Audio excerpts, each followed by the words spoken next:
Hey, what is up, guys? It's your boy Nick with Pick MMA. We are back with another one. We're going to be taking a look at the UFC Grasso versus Shevchenko 2. This fight card is coming up tomorrow. It's a title fight on a fight night card, which is amazing. I can't wait. Free fight night card with the title fight at the end. It's going to be amazing, guys. Hit the like button on your way into this video. Subscribe to the channel. We're so close to 150 subscribers. Let's get right into it, guys. We're going to be taking a look at the scales, and we're going to be taking a look at the weigh-ins, if they're going to win by finish or if they're going to win by decision, and the method of victory. And let's get right into it, guys. The first fight on the card, we have Josefine Knutsson going up against Marnic Mann. And I think Mann came in a pretty good shape. She looks pretty good. She has a big smile on her face on the scales. Knutsson also raising her hands, looking very confident in herself. I'm just gonna get right into it, guys. I think Knutsson's gonna dominate her. I think this fight's gonna stay on the feet. I think she's gonna light her up on the feet with her striking. She's the much better striker. This is why you see the big line that you see on her, because she is way better striker on the feet. And Marnic Mann is a liability on the feet. I don't think she's gonna be making improvements this fast in her striking range, and I don't see her finding the takedowns on Knutsson here, and I see either a stoppage for Knutsson on the feet or a dominant victory for Knutsson. I'm gonna say if it goes to the scorecards, I'm gonna say it's gonna be 30-27 unanimous decision. Let's get right into the next fight, guys. Next up, we have Alex Reyes coming back after 6 years off. Versus Charlie Campbell. Alex Reyes is a older brother. I think he's the older brother of Dominic Reyes, who fights at light heavyweight, who many people think beat John Jones. I don't think Dominic Reyes beat John Jones, but some people can believe all they want. That's their opinion, I guess. So let's look at the scales, guys. I think both guys came in pretty good shape. This is going to be a banger fight for as long as it lasts. Alex Reyes is 36 years old now. He's coming back after 6 years off. It's going to be about 6 years since his last fight. You just can't take that much time off at this level from the MMA game and expect to be back and have your speed and have your movement. I just think he's gonna get clipped on the feet in the first round. I think Campbell is gonna put him away. He's a pretty big favorite. I don't know if you're gonna be if you guys want to parlay him, because there's too many questions about around Alex Reyes. But normally when fighters come back after about 6 years or 5 years, I don't think we've ever had any fighter come back to the UFC after 6 years off and look really good. I'm gonna say Campbell knocks him out in the first round. Let's get to the next fight, guys. Next up, we have Tracy Cortez going up against Jasmine Jasudavicius. Let's look at the scales, guys. Jasmine Jasudavicius looking very confident in herself. She's raising her hands. I saw her interview. She looked very confident. She's talked about her making improvements, making some improvements in the striking range. She did show her striking to us against Miranda Maverick. She didn't have more than one takedown. I think she had one takedown on Miranda Maverick, and she was able to control the fight in the striking range, which is very impressive, because in the past, Jasmine Jasudavicius has had problems in the striking range. She has been clipped on the feet. Both of these girls don't have the best striking defense, but I expect this fight to hit the ground. I expect them both to exchange in the grappling in this fight. I think both of them are going to be wrestling. I expect this fight to be very competitive, 50-50 fight. I am going to be backing Jasmine Jasudavicius. I just like her activity lately. I think Cortez has been off since her last fight for way too long. I know Cortez is the younger fighter here. She's going to be making improvements. She is a Mexican fighter here, so if the fight is close, and we know this fight's going to go to the scorecards, it is very heavily favored to go to the scorecards. Minus 475 for this fight to go over 2.5. So I do think if this fight is close, the judges could maybe give it to Cortez, which I see. I've seen a lot of other MMA YouTubers talk about that fact, and it could be true. But I just feel like Jasmine is gonna separate herself in this fight. She's gonna separate herself with the control time, with the wrestling, and I think she's making a lot of improvements at this time, at this level. Even at 34 years old, she's only been in the MMA game for not too long, but she still is making a lot of improvements, and we have been seeing improvements in her game since her last 2 fights, and I expect this fight to be very, very close. I'm gonna say maybe Jasmine takes it on the scorecards, but I don't know if you guys want to be betting this fight heavily, because this is gonna be a very 50-50 grappling fight. I'm gonna be taking Jasmine Jasudavicius still. I think even though Cortez looked very confident also on the scales, she got right into Jasmine Jasudavicius' face. I really want to pick Cortez, to be honest, because she is a cutie, of course, but I just don't like the time off for her.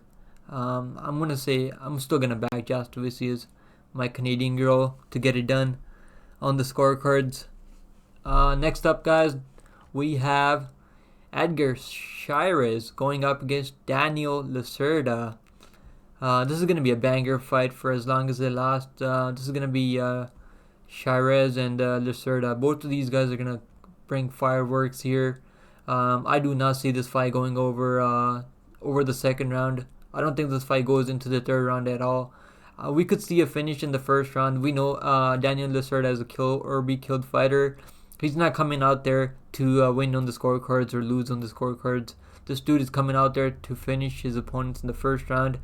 And he almost did. He almost got his first UFC victory over Vergara in his last time around. But we know how big of a dog Cesar Vergara is. And Vergara was able to survive that first round storm of Lacerda. And get back into the fight into the second round. And that's when we see Lacerda really slowing down in the second round. He's never really improved on his cardio hole.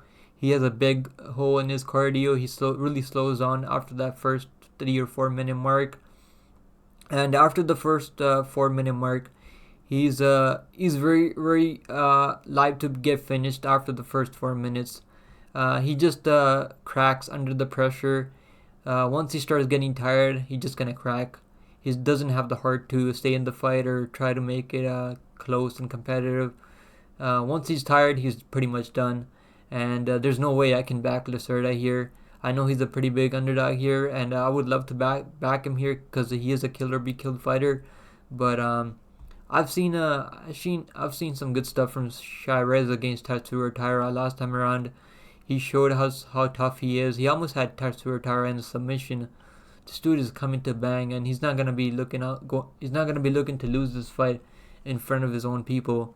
I think Cháirez is gonna be he's gonna survive the first round, and I think he's gonna be landing his counters. He's really good with the submissions. I think he can find a submission in the second round on Lacerda. I'm gonna say Lacerda has success in the first round, first couple of minutes, and then Edgar Cháirez takes the fight over. Lacerda looks very good on the scales. He's smiling, looks very confident, looks in pretty good tip-top shape. Cháirez looks really good also. He's got those sunglasses on. Both guys smiling, playing around with each other. You love to see it. I'm going to take Cháirez. I'm going to say he gets the job done. Unless Lacerda has really improved, made a lot of big changes in his game. I don't see him winning this fight. I think Cháirez is going to get the job done. Alright, guys. Next up, we got another banger fight. We got Roman Kopylov going up against Fremd. And this is going to be a striker versus grappler matchup pretty much. Kopylov is a very dangerous, very technical striker on the feet. Very durable also. Very tough dude, Russian dude, gritty dude. Fremd is mainly a grappler who's not the best wrestler. That's how I can describe him. He had a horrible performance against Jamie Pickett. Looked absolutely horrible. I can't believe he was like almost 4-1 favorite over a guy like Jamie Pickett. Couldn't even get one takedown on Jamie Pickett, and he got taken down himself. Which is absolutely crazy to see. Everyone expected Fremd to go out there and find a submission on Pickett, but he just couldn't even get his game going. He barely did enough to get that victory there. That was a very, very close fight, very, very sweaty. If you had Fremd in his previous fight, I think Kopylov is really putting things together, and I expect him to get the job done here. He's really improved on his takedown defense. He's really worked on that part of his game. He's gone to Dagestan, and he's trained over there with those killers over there in Dagestan. He's been wrestling there. He knows everyone's gonna try to take him down because he's an absolute monster with his striking. The way he head kicked Ribeiro last time around, that was absolutely crazy to see, man. You guys gotta go watch that fight. I love watching that highlight. Ribeiro cracked him too. Kopylov has a pretty good chin himself, and he can take a good punishment too. He can take a big shot too, and you don't see his facial expression change whenever he takes a big shot. He stays composed, which you love to see. I just think his momentum right now, and he's staying very active also. I just think Kopylov is going to be able to defend the takedowns of Fremd, and he's going to be able to circle out of the clinch of Fremd. And Fremd's going to be trying to make this fight very, very boring. And I think Kopylov is going to knock him out in the second round. I'm going to go a second round knockout Kopylov. Alright guys, let's look at the scales. We have Kopylov looking very, very good. There's not a big size advantage of Fremd. I thought Fremd was going to be a little bit bigger here because he is a couple inches taller, has a couple of inches of reach, but he's not a technical striker, doesn't have a lot of power, and I don't think he's going to be able to eat the big shots of Kopylov. Kopylov is very good at setting traps, setting up his opponents for those head kicks. He's going to go to the body over and over and then go to the head like he did over Ribeiro. He's a very patient striker too, which you love to see. He's not going to rush in there and get clipped. I expect Kopylov to get it done. He's one of my favorite betting plays on this card. I have him in with many. I have him parlayed with many different fighters on this card because you just can't make money straight betting on this card. The fighters are just so heavily favored. So you have to maybe parlay fighter you're most confident. Maybe parlay Kopylov and Zellhuber together, which is one of my most confident plays, or Kopylov and Cháirez together for some close to plus money. But I expect the Kopylov to get the job done. Even if he's not able to finish a guy like Fremd, I think he's gonna be able to easily outstrike him on the feet, easily land more damage on the feet. And I think he's going to get the job done. I'm still going to pick Kopylov by knockout in the second round. I think he's going to break Fremd. Next up, guys, we have Godinez going up against Elise Reed. Godinez is looking really good on the scales too. Where is she? There she is. She's smiling. Give us a big smile.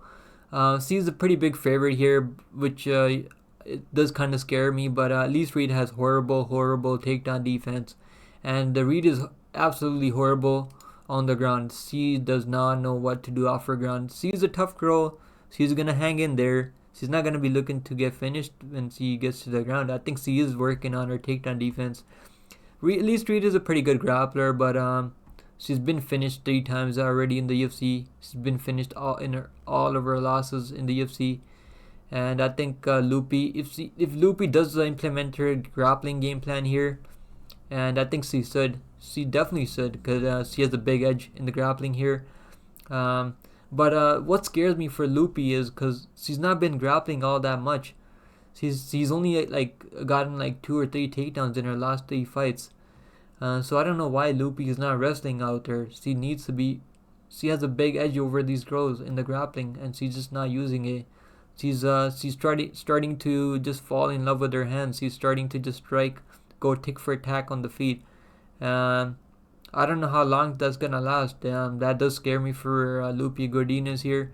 But even if this fight stays on the feet, I think Godinez is tough enough, technical enough on the feet, and she has enough pretty good cardio to go to push the pace on the striking range. Also, if this fight does stay on the striking range, I mean. If Lupi doesn't attempt any takedowns, I think she can still win this fight on the feet. But I want to see Lupi wrestle with this fight. I think she's gonna easily find a first round finish or second round finish if she does wrestle. So I really hope she is gonna wrestle in this fight. She looked in really good tip-top shape. I think she's gonna be the stronger girl here. She's a little bit thicker also. I'm gonna say Lupi Godinez gets a submission maybe, or she dominates Elise Reed 30-27 on the scorecards. Next up, guys, we have another banger fight. We have Fernando Padilla going up against Knutsson. Fernando Padilla coming off a really good win, first round finish, knockout win over Julian Rosa. I don't know how much stock you can really put into that win, but still a really good win over a UFC guy in Julian Rosa. But Julian Rosa chin not really there anymore. I don't know how much stock you can really put into that, but Padilla did what he needed to do as not a big underdog. He was a slight underdog, but I still came through as an underdog. I remember cashing pretty big on him, Fernando Padilla, on that card, and Cody Durden. I had both of them in my parlays. I had Cody Durden to win by decision and most takedowns, same game parlay, and then I had Fernando Padilla to win by knockout inside 2.5 rounds, and I'm really happy that Padilla came through there for me. But I knew that Julian Rosa had some chin issues, and I knew Julian Rosa likes to stand and bang, so that's why I was very confident in Padilla last time around. But this is going to be a little bit tougher matchup because the Knutsson does seem to last time around he kind of showed that he has been working on his game. He has been a little patient. He has a very boring fighting style, if I'm being honest. But he has been pretty durable. He's only been finished in the third round mostly by guys like Billy Quarantillo and some other guys. But Knutsson seems to be making some improvements now in his career.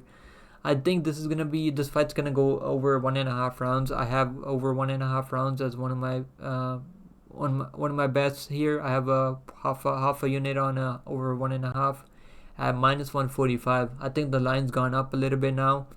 I don't know if I would bet the over now at a -180 or -170, 75. But I expect the over 1.5 to definitely cash here. I think that Knutsson has shown enough toughness to go over 1.5 and maybe even go to the scorecards. I think Padilla is gonna win this fight. This is a very good stylistic matchup for Padilla. He's gonna be the much younger fighter here. How much younger is he? Doesn't say how old he is, but I expect him to be the younger fighter here. He's gonna have a reach advantage here. He's the much more powerful striker. I think Padilla has fought the pretty good competition outside the UFC too. He's fought guys like Dan Ige. Dan Ige beat him by unanimous decisions. He's gone the distance with guys like Dan Ige. He's very tough. He's fought some other guys on the regionals, LFA also. I've been following his career in LFA. He's a good prospect. I think Fernando Padilla is gonna win this fight. I'm gonna say maybe a third round submission, or maybe he's gonna win on the scorecards. Maybe a 29-28 Fernando Padilla on the scorecards. If he does knock out Knutsson, that's going to be very, very impressive. Now let's look at the scales, guys. Knutsson, everyone made weight on this card, by the way, so that's great. We love to see it. Padilla, I think he looks a little bit in better shape, I think. Knutsson doesn't really have a smile on his face. Padilla is the much bigger guy, much taller, much rangier. He's right up into Knutsson's face. Yeah, Padilla is coming to bang. He's coming to take Knutsson's head off. I think Padilla by third round submission. Just take Padilla by just put him in a parlay or something. I don't have him in any parlays, but I think he gets the job done. I'm gonna say Padilla gets it done.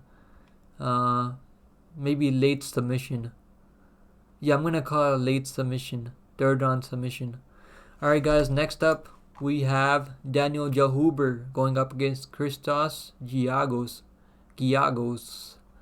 Alright guys, Daniel Zellhuber is a younger prospect here. He has a record of 13-1. His opponent Christos Giagos has a record of 20-10. and he's a UFC veteran. He's been in the UFC for quite a while now. He's fought some good top guys like Charles Oliveira, guys like Thiago Moises. He's fought some other good guys too, but he has never really. He's always been finished by the top guys, and he does have a pretty good win over Ricky Glenn, but Ricky Glenn looked absolutely horrible in that fight. If I'm being honest with you guys, Ricky Glenn, I don't know how much stock you can really put into that win over Ricky Glenn, because Ricky Glenn came off after a pretty big layoff, and he looked super stiff and slow. And Giagos was the underdog in that fight, and I think that was on more on Ricky Glenn than Christos Giagos. I don't think Ricky Glenn's invested in the game anymore. Let's cut to the chase, guys. I think Daniel Zellhuber is gonna win this fight. I think he can even finish him. I think he can find a stoppage on the feet. Christos Giagos gets really tired the later the fight goes, and I think Zellhuber is gonna be able to defend the takedowns. He's gonna be able to stay at range, pick Giagos apart, land those body kicks, land those kicks. Zellhuber trains with Eric Nixick, Sean Strickland's. He trains with the same camp, so he trains out of Extreme Couture. Very good training camp. They know how to prepare their fighters and they know exactly what to tell them, how to prepare them for these fights, and they have very good corner device too when they take that 60-second break in between rounds. I don't think there's anyone better than Eric Nixick to have as a coach in your corner to pump you up in between rounds. I think Zellhuber gets it done. I'm gonna say Zellhuber. I don't know if he finds a finish, to be honest, but I do have a sprinkle Zellhuber by knockout at plus 200. I took a little stab on that one. You gotta take a stab on the plus money. He almost finished. He almost had it knocked out of Lando Venata. He almost had Lando Venata out of there, but the referee just didn't want to stop that fight, I guess. Lando Venata is just very, very tough, but Giagos has been finished a couple of times now in the UFC. And Zellhuber is really growing into this 155 frame now. He's really looking really good. I was checking into his Instagram, and he looks really, really sharp. He's really been training hard for this camp. I even watched Eric Nixick's interview, and he was talking about Zellhuber, how locked up he is in this fight, how focused he is in this fight. He really wants to get a really good performance win here. He wants to get a highlight here. I think he's gonna get it. I'm gonna say Padilla. No, I'm gonna say my bad, guys. I said Padilla. I'm gonna say Zellhuber. Yeah, he looks really good. Look how good Zellhuber looks. Giagos looks pretty good too. I just think Giagos gonna have a problem with that reach and height. He's gonna have a problem finding that range. He's gonna have a problem landing his counters. I think Zellhuber is gonna have a big speed advantage here. He's gonna have the footwork advantage also. I think he's gonna be able to defend the takedowns, and I think he's gonna get the job done. Take Zellhuber, put him in a parlay with Roman Kopylov. I think that's definitely gonna hit. Or you can put Zellhuber in a parlay with the over 3.5 in the main event.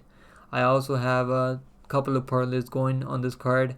Anyways, guys, this is the face off. I mean, I have a little bit of lips when I talk sometimes.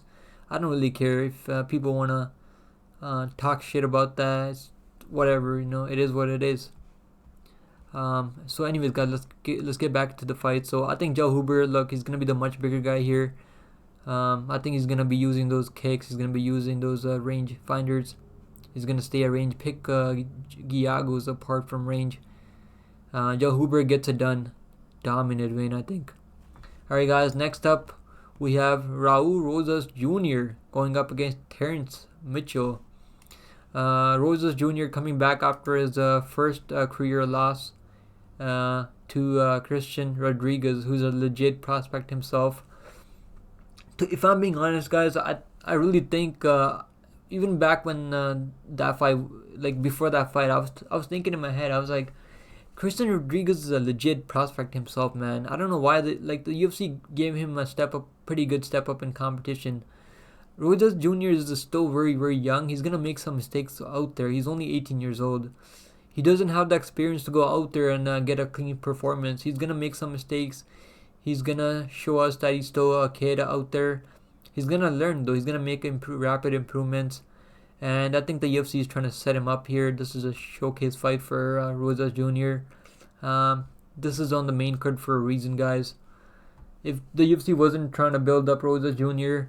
and get him back on the pay-per-view cards, I think that's what they want. I think they want him to get a win here, maybe get another one again, and then put him on the back on the pay-per-view cards.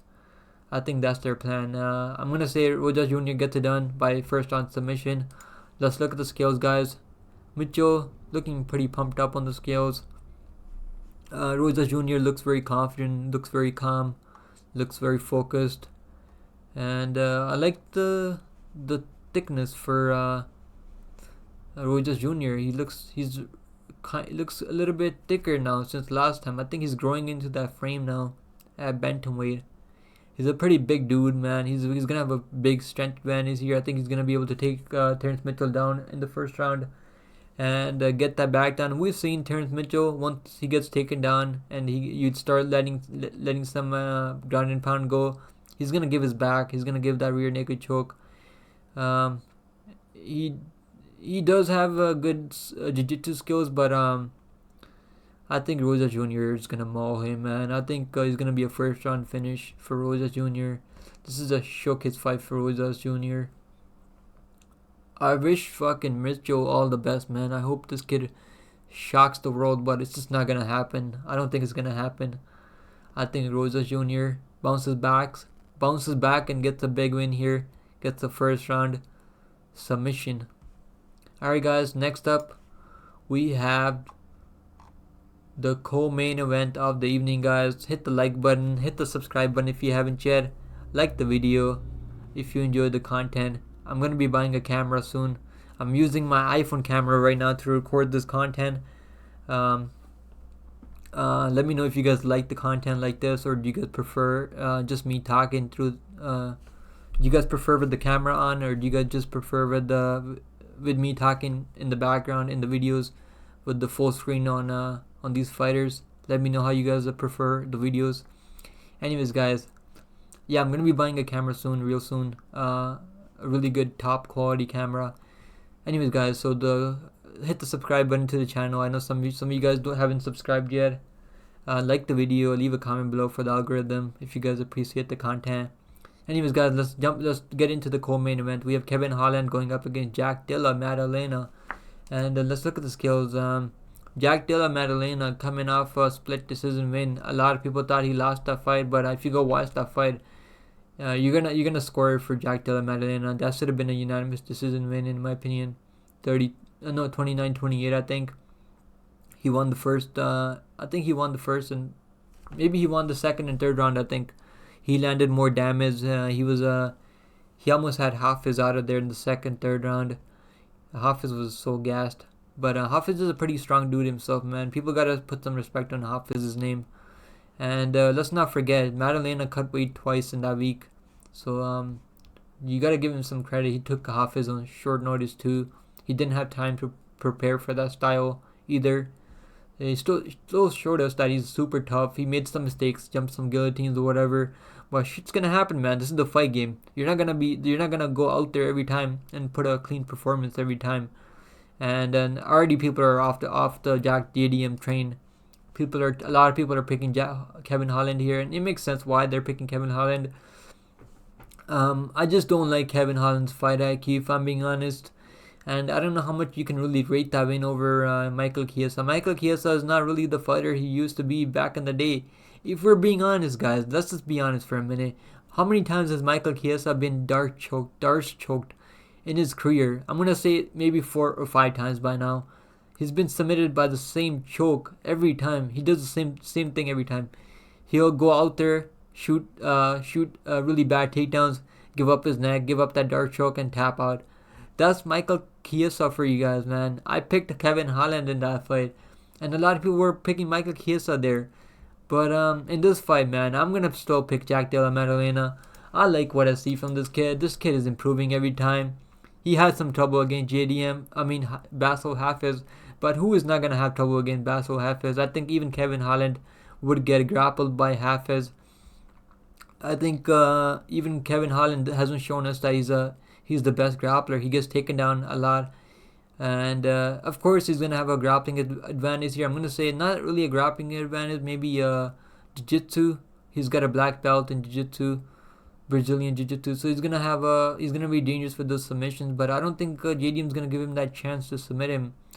JDM is a very smart fighter, man. He's got good fight IQ. He's a very technical boxer in there. He has really good shot selection out there. He's got a very good chin himself. He's been cracked many times. He can take a shot too. He's shown us that he's got a good cardio also. Against Hafiz, even though he was grappled in that fight, Hafiz was trying to like grapple him to death, and still he was out there striking. He wasn't like super gassed or anything like that, even though he cut weight twice in that week. I'm not sleeping on Kevin Holland, guys. I'm really not. I think Kevin Holland is a really good fighter. He fights everyone. There's no one that he's not gonna fight. I just think Kevin Holland, he's not really. I don't know, man. I just have a feeling JDM's gonna get it done, guys. I got JDM at plus 105, plus money. Let's go, baby. I told you guys, JDM's gonna be the favorite by the time this fight starts. He's like minus 142 right now on DraftKings. I think JDM gets the job done. I think he gets it done on the scorecards. But I have a lot of respect for Kevin Holland. I think he's a really tough, durable guy, man. I don't see a finish from JDM, but it could happen. You never know. Take him on the money line if you're gonna bet him. But I'm not going heavy on this fight, on the co-main event with my money. I only have 1 or 2 bets on this fight. I have the over 2.5. I mean at plus 110, and then I have JDM parlayed with Lupi Godinez for plus money, plus 105. I think. Excuse me, guys. I think JDM gets the job done. I think he's gonna be able to land those body shots, and he knows how to bring the hands down for the chin, to find that chin, baby. I'm gonna say JDM gets the job done. Let's go, JDM. Jack Della. Let's look at the scales, guys. Kevin Holland is gonna have a big reach advantage here, but it doesn't look too big next to him. I mean, they look okay. I mean, JDM looks pretty thick now. I mean, this dude is really growing into that 170 frame. I think JDM can get the job done, man. But if you like the experience for Kevin Holland, and if you guys like Kevin Holland, I'm not hating on you guys for betting Kevin Holland at plus money. I got JDM at plus money, baby. That's why I took him at plus money, plus 105. Would I bet him at minus 142? I don't know, man. I have him in a 1 parlay, but I would not. Maybe I can live bet this fight. I might be live betting this fight. But yeah, man. I think this fight's gonna go long. Both guys have shown a lot of toughness. But man, both of these guys are very, very dangerous guys. Both of them have a lot of finishing potential. Both of them guys are very dangerous with their hands. A lot of power in both of their hands. Both of them throw with a lot of heat. So you never know. This is gonna be a banger fight. I cannot wait, guys. This is gonna be a banger fight. Either way, even if you're on the Kevin Holland side or JDM side, this is gonna be one of the best fights on the card. I think.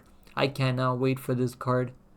It's gonna be amazing, guys. I'm gonna say JDM gets it done by decision. Next up, guys, we have the main event of the evening, guys. Hit the subscribe button if you haven't yet. Hit the like. Leave a comment below for the algorithm, guys. Next up, we have Alexa, the champion, look at the defender belt against the former champion Valentina Shevchenko. We have Alexa Grasso looking to defend her belt against the former champion Valentina Shevchenko.